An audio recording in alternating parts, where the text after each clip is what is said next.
Hello friends. Today, we are going to discuss the farmer protest. For the past couple of months, farmers of India have been protesting against 3 agri-bills passed by the current government of India. But, before we make any perception, we should first learn what those 3 agri-bills are. The first bill is the Farmers Produce Trade and Commerce Bill, 2020, that is promotion and facilitation of farmers' produce.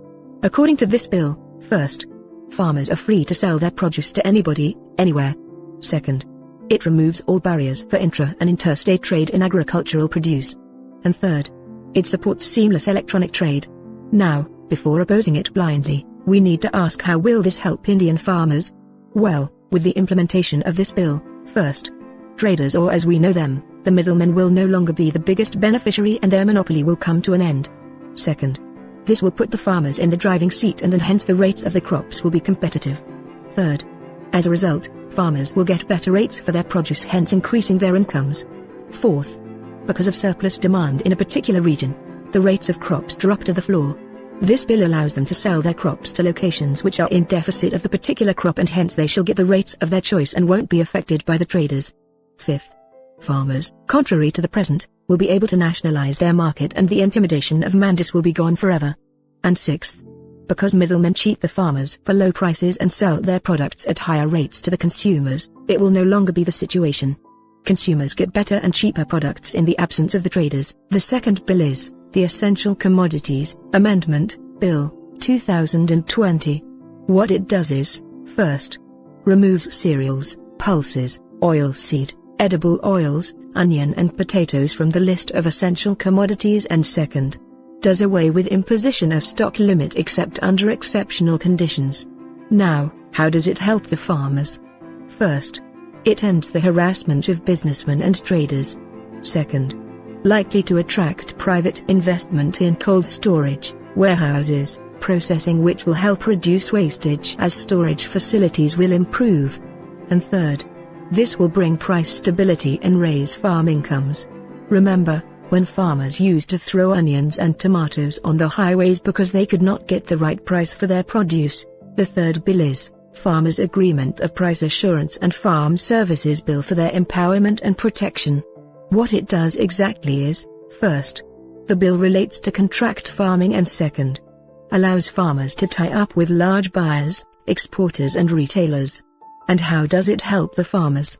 First, farmers will have assured price before sowing. Second, transfers market risk from farmer to sponsors. Third, gives farmers access to high-quality seeds, fertilizers, pesticides, and fourth, it will attract private investment in farming and link farms to global markets. Now that we know what these bills are, let's have a look at the demands of the so-called farmers who have been protesting. Their first demand is that Government of India take back the 3 bills, as they believe these bills are not in the favor of farmers and will help corporates. The second demand is the MSP, that is the minimum selling price, as suggested by the Government of India, should be continued. Their third demand is they should keep getting free electricity like earlier. They are under the impression that in future corporates will have control over farming and the subsidies or free electricity being provided to them would be revoked. The fourth demand is the provision of 1 crore rupees fine and 5 years jail for farmers burning paddies should be taken back, and the farmers who were arrested for the same should be released. And finally, some farmer unions are also demanding that they should get the same or more rate for sugarcane than the farmers of Haryana. To be honest, these demands appear nothing but propaganda, because the Government of India has assured them for the MSP and the subsidies, while for the rest, government is ready to talk and even has allocated them a location in northwest Delhi, but they are not willing to listen to the government. It appears their sole motive is to create a drama just to malign the image of BJP. Now, one important question that arises is, why does India need such reforms in agriculture? Do you know that India is the largest producer of pulses, jute, and milk in the world? India is the second largest producer of rice, wheat, tobacco, tea, vegetables and fruits in the world. This all means that India has immense potential in farming but not been able to industrialize it yet.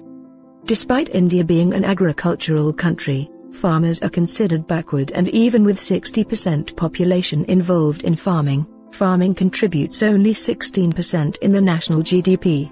Now some more questions we need to ask before opposing these bills. When was the last time any reforms were introduced into the laws related to farming? If farmers are so happy with the current situation, why are they number one in the suicides? If farmers are really happy with the traders and the mandi system, why do they throw their crops on national highways complaining of getting low prices? Can all this be a political stunt by opposition parties? Because of the 31 farmer unions supporting this protest, 13 are directly or indirectly related to communist parties and the rest are related to SAD and the Congress Party. Could this be a trick by opposition parties to fool Indians in the name of farmers, because Indians are indeed very emotional when it comes to the army and the farmers? Do let us know in the comments what you think about these protests.